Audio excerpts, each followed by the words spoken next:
We are live this beautiful Sunday morning, and we're going to be doing an Ask Me Anything. This is one of those moments where we decided, hey, it's been a while, let's go live. We're going to give everyone a few minutes to get here, and in that process, we want to thank you all for joining us, whether it's your evening, morning, afternoon, wherever you happen to be in the world. We hope you're having a great time. The markets are jumping and bouncing all over the place. And I think one of the noticeable effects of market turmoil is the changes in consumer spending. And this is actually something that's really interesting about I think the government shutdowns that's taking place right now, is that a lot of the reports that we get on unemployment or other forms of GDP and debt relationships, those are all normally done by people that work in the government. Now that they've been taking time off, we don't actually see those reports show up. And that makes a big difference when we're trying to allocate and ascertain what percentages and where are taking place in these markets. I think the defining terminology for a market recession actually takes place at somewhere around two consecutive quarters downwards, essentially. So we've been in Q1 total downtrend. So effectively, as Q2 starts, somewhere around March, if we have both of those months, one right after the other, in consistent drops, that is where they consider it a recession. So first off, I want to jump in and make fun of Mr. Nouriel Rubini here, who's saying blockchain is no better than an Excel spreadsheet. Obviously, this is not the case.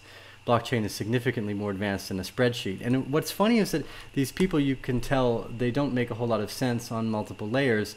One of the easy ways to do this is to go look at Nouriel Robini here on Twitter. There he is. Maybe this is not the right guy. I wonder if it's even the right guy.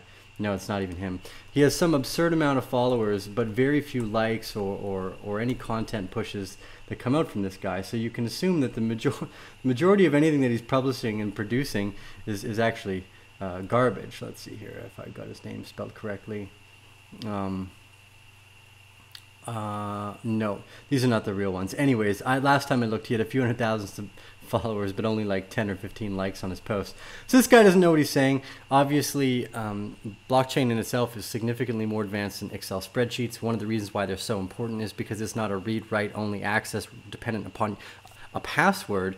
It is censorship-resistant Excel sheets. Again, something that doesn't exist from the form that Excel has made it. And this is just a very, I think, a cowardice comment attacking something that they really don't understand. This guy has said a bunch of nonsensical formats basically aimed at Bitcoin as well. We'll take a quick look at Bitcoin chart here on the 15-minute. As you can see, we've been consolidating fairly strongly between the $3,600 mark as well as down here at around the $3,550 mark. Now there's a nice volume profile fill that's being built here. And I think that's important. These are the steps I think that we'll start to take as we leave this scenario. Again, I see Bitcoin going hundreds of thousands, millions of dollars over the next while. It's just about a patient understanding of that game and an investment in the space too, which is not always about money, it's about understanding. So a big part of the investment that I've made in understanding here is the market momentum. Now again, Bitcoin is fighting a negative market corollary sentiment in every country. They're having debilitating either inflation or the stock market prices have run up so high that they're likely to be on their way towards collapse.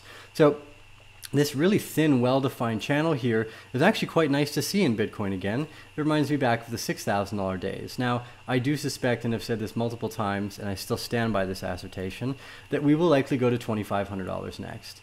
There's a line, and none of these lines are perfectly straight, nor do they need to be. This is the next area of support and resistance that I have seen really drawn out here. And this brings us, if you zoom in, you can see it on the volume profile fill, this area right here.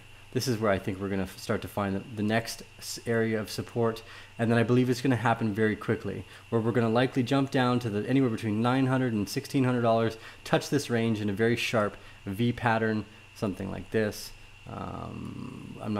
This is not the obvious assumption here, but something like this, very, very fast V bottom, and then consolidation again, probably till mid 2019.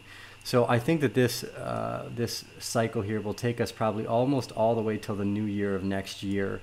But once we get out of that, again, because we haven't looked at this often, the upward momentum, if we see anything even remotely similar to what we saw last time, which is very likely the case, $80,000 Bitcoin is not that far away. Again, that's why we always suggest investments of the educational standpoint, which is really starting to understand why this is valuable, why something like Ripple isn't valuable, and really learning the detailed course of this technology, because it changes a lot of games as we move forward. So this is going to be an Ask Me Anything. So I just want to take a quick look here at what you guys are saying, and then we'll roll through some of your thoughts. We'll take a look at any of the charts you guys are interested in, and just kind of leave it as a Sunday morning chat where we take a look at the markets here. It's been a while since I've been live, so I have to excuse me. I'm assuming everything's still working here. Nice, everything's going. Everyone says going. Sweet.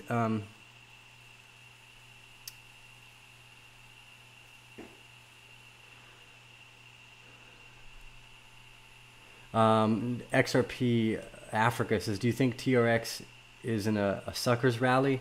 Okay, we'll take a quick look at Tron. I actually think Tron has done really well over the last little while, and it's based off some fairly positive sentiment. Mr. Justin Sun there has done some great work. This has been a really, if this forms a cup and handle here, if we see a really long, looks like it's turning out to be a beautiful cup and handle. If we see a really quick detraction here, I'll probably enter Tron just for a quick play. But if we see an A, B section like this off the end of that, I do suspect that we will probably go quite a bit higher. So as far as I remember, it's around one exact extension of the cup itself. So if you take the cup and then we grab this over here, we can actually take the cup, grab this over here. We can start to see where this would jump up to. Does it actually form a cup and handle? And when cup and handles form like this over multi weeks and months, this is a very, very positive indicator. So we're actually keeping a really close eye on Tron. If we see a touch to around 979 Satoshis with a quick retracement back to around 700, we're going to enter this position because we believe that this is going to produce that nice cup and handle extension all the way up to around 1600. So it would be a nice doubling of the money. Not investment advice, trade at your own volition, but we saw a beautiful cup and handle like this form with EOS, and it was textbook perfect. I mean, it made a textbook cup and handle extension. It was really, really beautiful. The handle was quite extended too, which was really nice to see. So here we'll remove these charts down. Here you can see the nice beautiful cup and handle. Let's see, there's a way to draw it here too. I don't remember where the chart is exactly. Fib cycle, scan, unimportant right now. This is the cup that had formed on EOS, and again, as you can see, multi-month between August and January. Again, super important to see this form play out like that, and then a really long handle. Now handles separations here can change wildly, but it's the same format. Essentially what you get is your Fibonacci extension or retracement tool, drag it to the bottom of the cup from the first wave of where the handle started, and then drag this over, and you can actually see that we made a perfect cup and handle extension with EOS. Boom. Actually, see a little bit right there, that's around 0.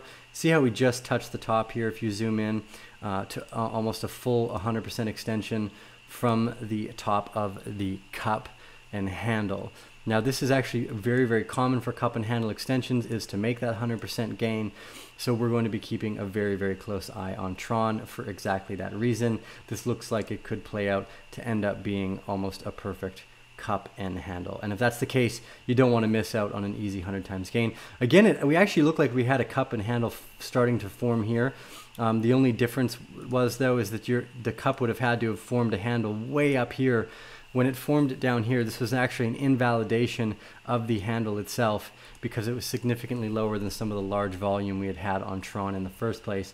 Whereas with EOS, you had never had an extension above that preliminary cup and handle, although you do see something very similar. So the cup and handle can be a very difficult play. Again, once you're down at the bottom here, it's not guaranteed that you get that 100% run. So in Tron, I would be watching this trade very, very closely should I choose to enter it over the next week here. But again, you did see something similar with EOS as well, where the volume had actually bumped up outside of the cup normally, which isn't a super strong indicator. You generally want the cup and the handles top to be identical. But again, here in EOS, we did see that beautiful 100% move from the top of the cup and handle, which means if you enter at the bottom of the cup and handle, you're technically extending even further out to, I believe, the 1618 almost. Yeah, look at that.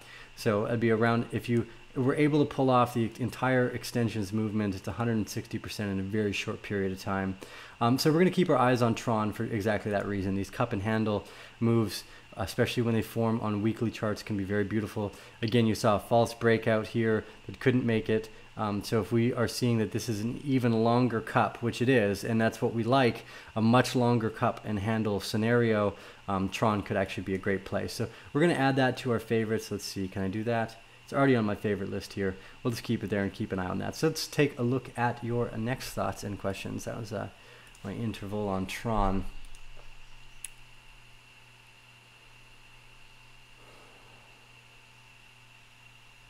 What do you think about DAGs? I think the directed acyclic graphs have a lot of use case in terms of the replacement of certain block trees over the next few years. Again, the technology comes down to the quantity and the quality of the transaction. The blockchain, depending on each of those aspects, can be used for varying degrees and functions. So I think the DAGs have a place in this story, but I don't believe it's going to replace Bitcoin. I definitely think it could have a very useful function, again, in creating that cable of commerce that I've talked so many times about. Time frame on the dip to 2500 range, ask Wins Sunrise. So let's just take, I guess, a prediction look at that $2,500 drop. Again, we are hoping that you'd see a B wave that would bring you back up to the $5,600 area. Seeing as we have not yet seen that, let's take a look in at the 1 hour chart and then show us where we think our time frames are. So currently sitting on the time frame that I had drawn before, that put $2,500 puts us into March, somewhere around March. Although we did see how quickly we dropped down this low. Once we start to move downwards, it could happen very, very quickly, but I would suspect that we would see it before March here. The downtrend I have drawn into March goes, it's actually drawn fairly arbitrarily, so let me give that a bit more perspective. Boom,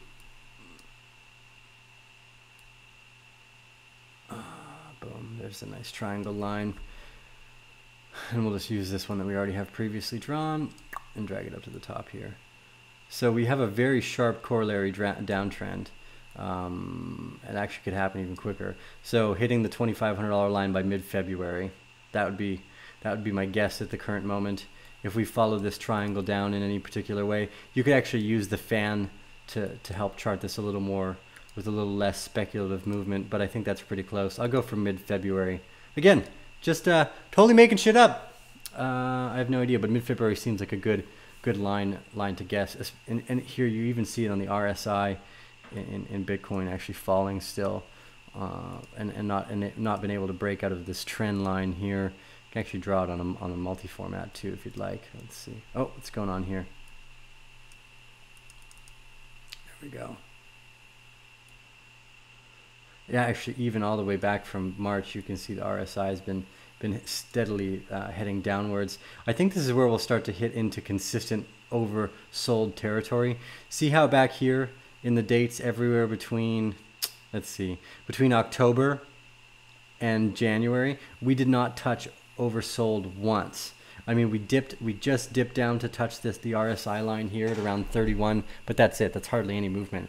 So now that we've dipped into the RSI on oversold, I think we're probably dipping there a few more times, again bringing us to that anywhere between $800 and $1,600 range. Again, massive gap in between those two guesses, but that's why I like to watch things closely and frequently. So that's the outlook for Bitcoin mid-February 2019. So thank you all for joining us this Sunday morning on our random rants. Oh, someone says closer to the microphone would be good. Okay, we'll try that out. Maybe that's a little better.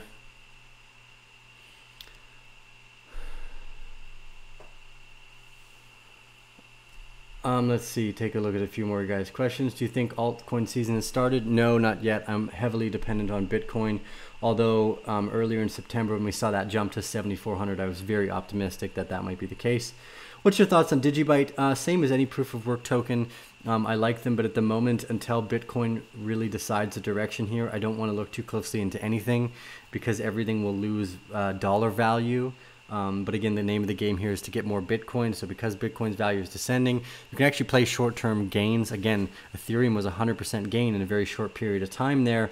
So we'll be paying attention to the bounces, which means once we think Bitcoin has found that next spot, like $2,500, we might look at short-term speculative plays on the altcoin bounces.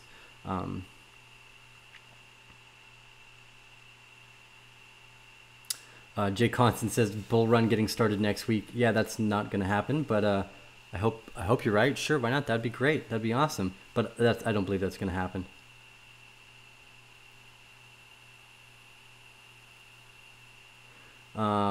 Yep, Jay Constant here is just not making too much sense, but that's okay. You can believe what you'd like to. I'm going to stay standing firmly by the assertions that we made as soon as we drop below $6,000. When liquidity flees stocks, asks Hari Honakin, where will the rush of value store to? Likely to fiat. Sadly, that's the case. They don't yet realize that fiat is the problem.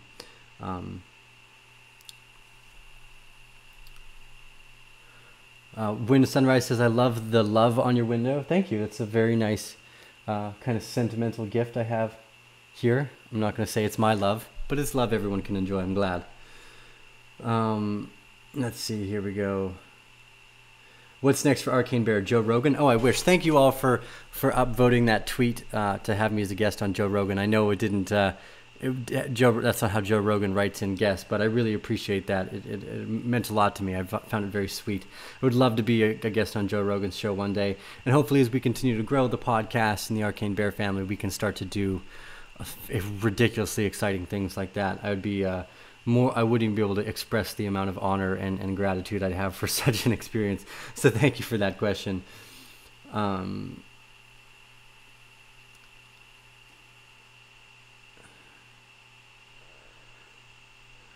Nice. Okay, so we'll leave it at that. We'll leave it a short show this afternoon. Again, I don't want to do too long of shows during the middle of the day. We will be doing, again, some more pre-recorded videos, the vlogs, getting back to the humanitarian work with Energy Crypto and CoinGecko. Again, I want to give a shout out to them. I always use CoinGecko now. I actually always started using CoinGecko before they signed up as a partner, but all the content that they give you, the 24-hour, the 7-day charts, your ability to go in and look at all the commits on the developer side that have been going in. So here you can see the most commits in the last week have actually been done by Holochain, Zilliqa, IOST, and Tron. Not that that's a great thing. You can go back, check out the market highs. Again, you've got, let's see, in the last 24 hours, the biggest mover is Electronium, PundiX, Holo, Waves, Tron. This stuff is really cool. I love the ease of using CoinGecko, so I've switched entirely. I'll never use CoinMarketCap again. I don't care. These guys do a great job, and I'm really proud of their team for the work that they've done. They never did any promotion for BitConnect, even though they did list the token's price. They never once spent advertisements on or took money from those advertisements, which CoinMarketCap very obviously did. So I just like this company in general. So hopefully we can all start to use CoinGecko instead. Figure out why you enjoy using it. There's a bunch of these, and as I go on, they actually produce a monthly newsletter which they give away for free, which is super exciting as well. You basically just sign in, sign up, go through that process. And then also to energy.world, the energy cryptocurrency. They have a masternode section similar to Dash, which allows them to have a treasury, to do things like this, to be media partners with us, to go out to these orphanages and conservation efforts. So we're very grateful for both these two partners. We're going to just go to as many conservation and humanitarian efforts as we possibly can over the coming months and just make it a very consistent part of the show.